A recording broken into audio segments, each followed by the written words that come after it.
Assalamualaikum dan salam sejahtera. Sinar PM 15 Januari bersama saya, Mir Yusof. Konflik politik yang berlaku hari ini bukan disebabkan pertembungan antara UMNO dan Bersatu, tetapi berpunca daripada kuasa dan kluster besar, iaitu beberapa pemimpin lama dalam UMNO yang enggan berundur. Menurut Ketua Pemuda UMNO bahagian Pontian Muhammad Helmi Buang juga, Presiden UMNO Datuk Seri Dr. Ahmad Zahid Hamidi perlu berehat bagi memberi peluang kepada muka-muka baru membawa perubahan kepada parti. Katanya pengunduran kluster besar UMNO serta Presiden parti itu perlu dilakukan segera bagi mengelakkan kekalahan besar pada PRU 14 berulang pada PRU 15 nanti. Dalam pada itu, Helmi berkata langkah itu juga dilihat perlu bagi membawa perubahan dalam UMNO supaya parti itu terus relevan sebagaimana slogannya iaitu dulu, kini dan selamanya. Masih mengenai kisah UMNO, Ketua Pemuda UMNO bahagian Pontian Muhammad Helmi Buang diminta lebih berhati-hati dalam mengeluarkan sebarang kenyataan yang hanya mencetuskan masalah dalaman parti. Ketua Pemuda UMNO Selangor Rizam Ismail berkata, kenyataan Muhammad Helmi yang meminta Presiden UMNO Datuk Seri Dr. Ahmad Zahid Hamidi berehat daripada memimpin parti hanya mengeruhkan lagi keadaan dalam parti itu. Malah tegas beliau, dalam keadaan politik tidak stabil dan ekonomi yang tidak menentu ini, bukan masanya untuk ahli UMNO berpecah belah dan berantakan sesama sendiri. Rizam berkata sebagai ahli UMNO yang mendokong perlembagaan parti, perlulah menjadikan pemilihan UMNO sebagai medan memilih pemimpin dan bukannya mendesak meletakkan jawatan atau berehat jika kepentingan tidak dituruti.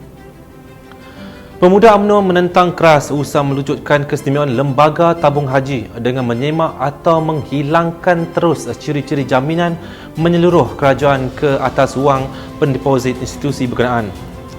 Ketuanya Datuk Dr. Ashraf Wajudi Dusuki berkata ini disebabkan TH merupakan institusi cukup istimewa dan terlalu bernilai buat Islam yang menjadi asas kepada pembangunan ekonomi ummah sejak ia ditubuhkan pada tahun 1963. Justru Pemuda UMNO menggesa Menteri di Jabatan Perdana Menteri Senator Datuk Dr. Zulkifli Muhammad Al-Bakri tampil memberikan jaminan kepada lebih 9.4 juta pendeposit bahawa Kerajaan Perikatan Nasional hari ini akan terus mempertahankan jaminan kerajaan terhadap setiap yang pendeposit yang menjadi keistimewaan TH.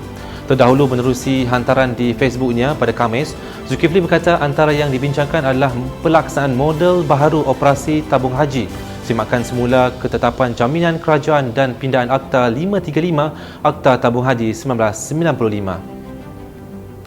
Kita beralih ke perkembangan kes 1MDB. Perbicaraan kes Datuk Seri Najib Tun Razak dan bekas Ketua Pegawai Eksekutif OMDB Arul Kanda Kandasamy atas dakwaan meminta laporan audit syarikat itu yang dijadualkan bersambung pada Isnin depan ditunda ke Februari. Penunggakan itu disusulan penguatkuasaan Perintah Kawalan Pergerakan dari 13 hingga 26 Januari ini bagi mengekang penularan COVID-19. Bagaimanapun, perbicaraan akan bersambung pada 22 Februari ini di Mahkamah Tinggi di hadapan Hakim Muhammad Zaini Mazlan sekiranya PKP tidak dilanjutkan. Sebelum ini, bekas Perdana Menteri itu didakwa menggunakan kedudukannya untuk mengerahkan pindaan dibuat terhadap laporan akhir audit OMDB yang telah dimuktamadkan Ketua Audit Negara sebelum laporan itu sekali lagi dimuktamadkan dan dibentang di hadapan jawatankuasa kira-kira wang negara bagi mengelak sebarang tindakan diambil terhadap beliau. Dan akhir sekali kita ke berita sukan. Bekas pemain Manchester United Andy Cole menyifatkan The Red Devil belum layak untuk menjulang trofi Liga Perdana Inggeris musim ini. Menurut Cole, dia tidak yakin skuad kendalian Ole Gunnar skuad jaya itu boleh diangkat sebagai calon juara walaupun United mampu bangkit daripada permulaan hambar untuk berada di puncak Liga ketika ini. Jelasnya United tidak mempunyai keupayaan yang cukup di setiap posisi jika dibandingkan dengan pasukan gegasi lain seperti Manchester City dan Liverpool. Dalam masa sama, Cole percaya bukan mudah untuk United cuba merapatkan jurang kualiti pasukan seperti dimiliki oleh Liverpool dan City dalam masa satu musim. Sebelum kita akhiri Sinar PM hari ini, kepada anda, jom kongsi rezeki bersama Kerangkraf Medicare. Jana pendapatan tanpa modal besar hanya dari rumah.